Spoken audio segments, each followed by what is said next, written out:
So today we're going to do a little miniature painting with acrylics of Jesus walking on water. We're going to start with a little tiny palette, and our colors are going to be purple, yellow, blue, black, and of course white.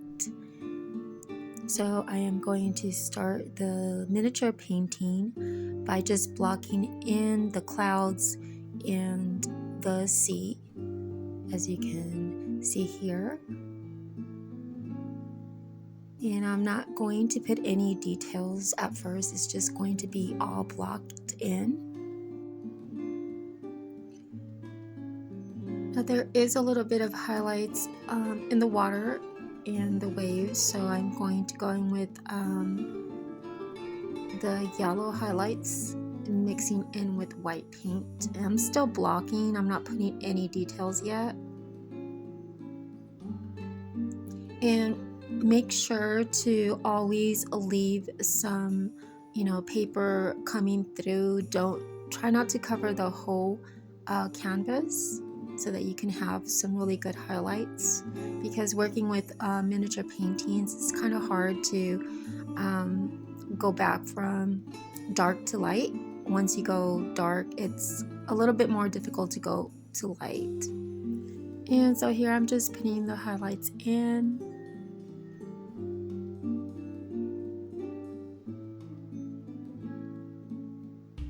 Working on the waves, just coming in. I will do Jesus at the very end once the sea is completed, but still I'll be working on some of the sky. So you can go back and forth and work on sections. For example, I worked on the sky and I didn't complete it. Then I went back to the sea. And then I won't complete the sea until I paint Jesus walking on water. Then I can have a better idea of how things are going to come together. Working with miniature, especially miniature booklets, little canvases, it's kind of difficult, but it takes a while to get used to. But what I can say about miniature painting, that it's so much easier to do miniature painting than a regular large painting, because you got fewer materials to work with and everything is just right there. It's really easy for me to do miniature paintings. It didn't really take a long time to get used to.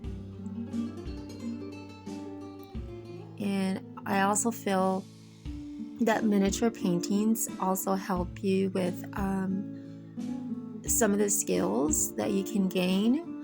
For example, you can do more looser styles in miniature paintings, and you can incorporate that in your regular oil paintings or your acrylic paintings on larger canvases, and you'll get I think you could gain more confidence if you do a miniature painting first and then you put that in a larger canvas because you've done it before. So I think miniature painting helps in a lot of ways.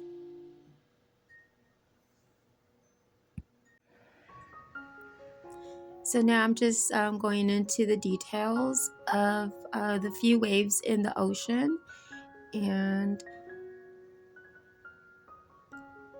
continue to put in the highlights. Now it's starting to look more like the ocean, of course, and at this point I'm happy to see that it's all coming together.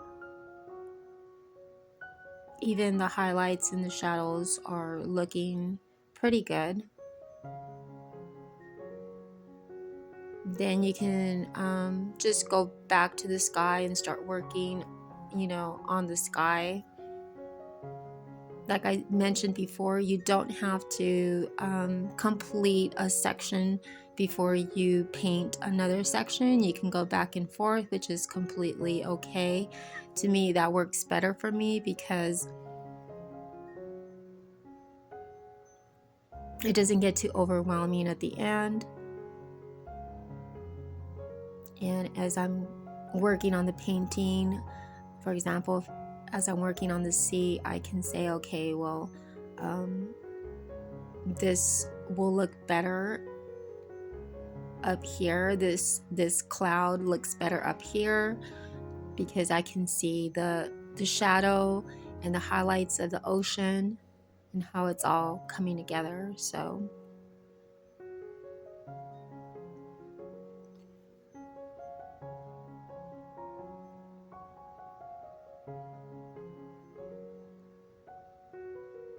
just putting in a little bit of contrast on the painting.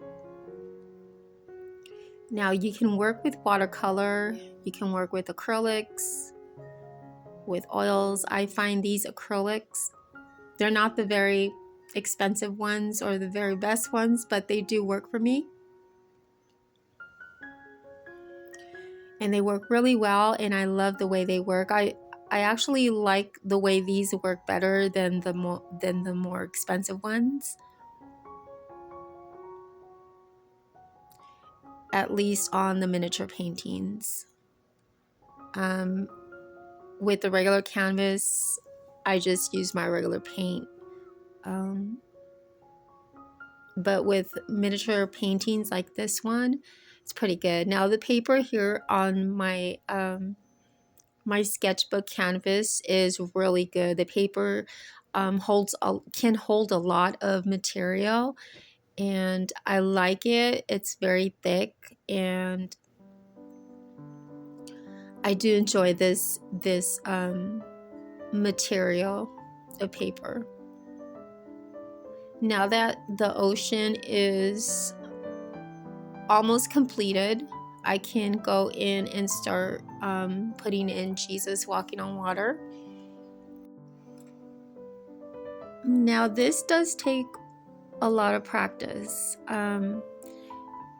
because I am drawing a human here, and so I had to be very precise. And when I first started painting Jesus on my other paintings, I found that I was the proportions weren't they didn't go because I was I needed a lot of practice doing Jesus on miniature paintings, and that took practice. But as far as like the ocean and the landscapes and everything else, that came pretty easy. But painting Jesus on miniature canvases, that took some practice, and I'm not perfect at it right now, but I did improve a lot from when I started. And so I found that sometimes you don't have to, go into the details of the face, and the viewer can complete that in their imagination. And they can at least have like a reference of what he's doing, for example, turning his head or walking towards something, or walking to the front, or moving his leg, and that just takes a little bit of working with shadows and lights and highlights. And it doesn't really take much to complete it. You do have to really be careful of how you hold your brush. And I like this brush because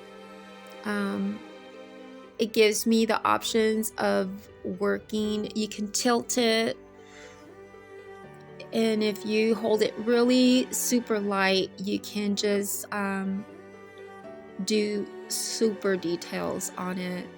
And this brush is really cool. I really like it. I really enjoy using it, and it really helps me. And as you can see, it's already coming along great. I didn't do his head too big, which that was happening a lot in my other paintings, and I learned quickly. I wasn't sure what was wrong with it, but I knew something looked out of proportion, and it's just his head and body didn't match as far as, you know, composition. So I'm just keep the movement. When you paint, try to keep the movement, and which means do paint strokes how the subject is moving. So if the subject is moving to the right, do a paint stroke that is to the right, so that you can have a subject with movement. And that goes with still life, that goes with pretty much everything. Just do the paint strokes where the subject is moving towards. And here I'm just highlighting it. I found out quickly that the upper body shouldn't have so much shadowing, so I will fix that in a little while. But right now I'm just trying to do the movement where his leg is walking on water, and yeah, pretty much I'm happy the way it's coming out. And you will see later on that the sky and the clouds, they do need a lot of work.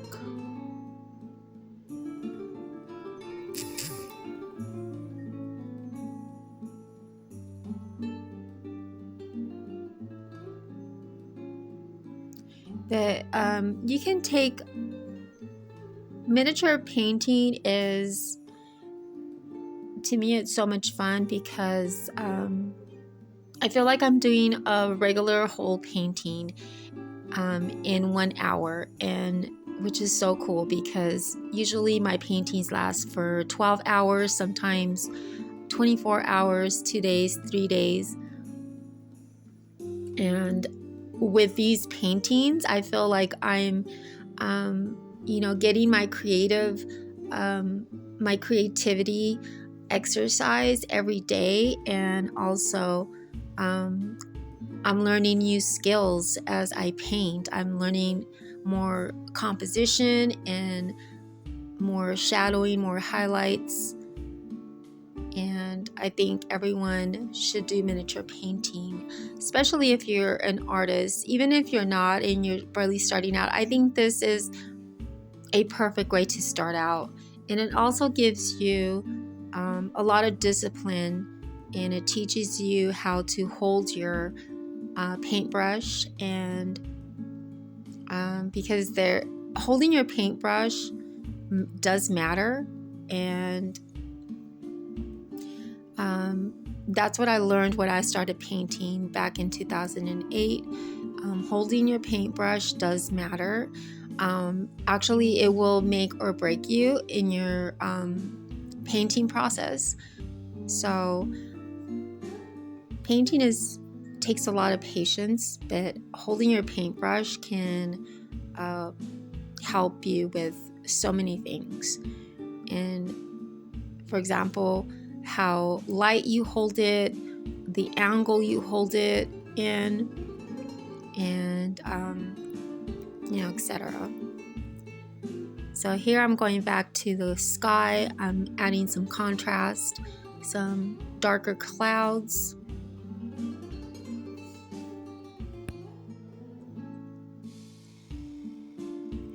And like I said, with clouds, you have to hold your paintbrush very lightly, and it does take some skill. But to me, painting clouds really relaxes me. I love painting clouds. Painting water is pretty cool too, but it doesn't really relax me. Painting water is more like I'm thinking when I'm painting water, I'm thinking, okay, hopefully I get this right. But I know with clouds, I know I'm going to get it right. But I guess I haven't done a lot of paintings with water. Maybe. I think that's it. But although I haven't done a lot of water paintings or paintings that have water, I love the way the water looks.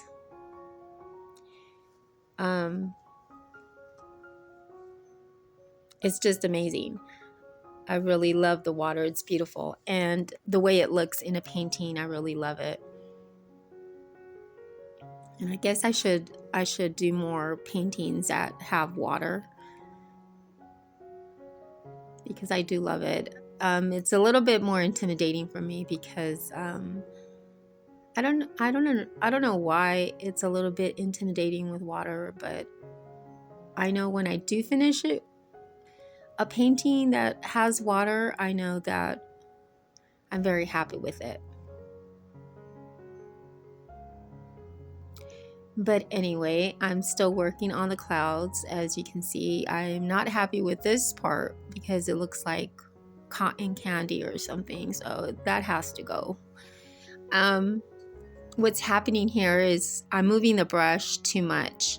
I'm circling the brush too much, and that shouldn't happen. I should go in there and do some wide strokes, some straight painting strokes.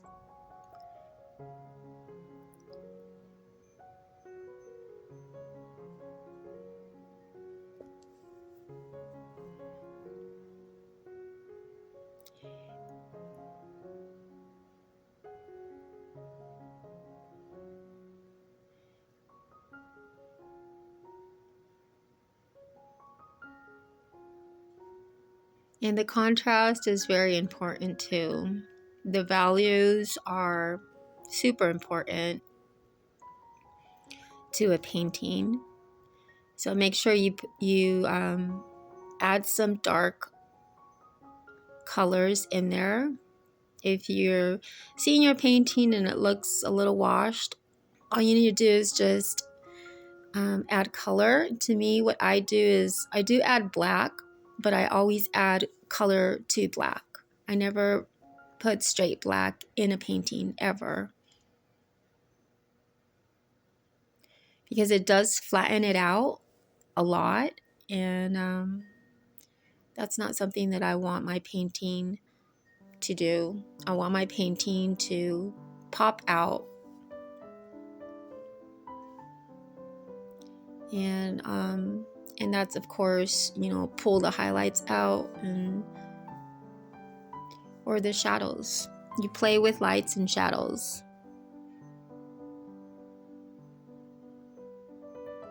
And blending makes the painting look more realistic. The more blending that you do, the more realistic it looks. But I try not to super blend it so that the viewer can see my painting strokes, and it looks more artistic, more creative. If you leave some painting strokes, a lot of people like to see the painting brush strokes from the artist. And if you just blend, you don't really see that a lot.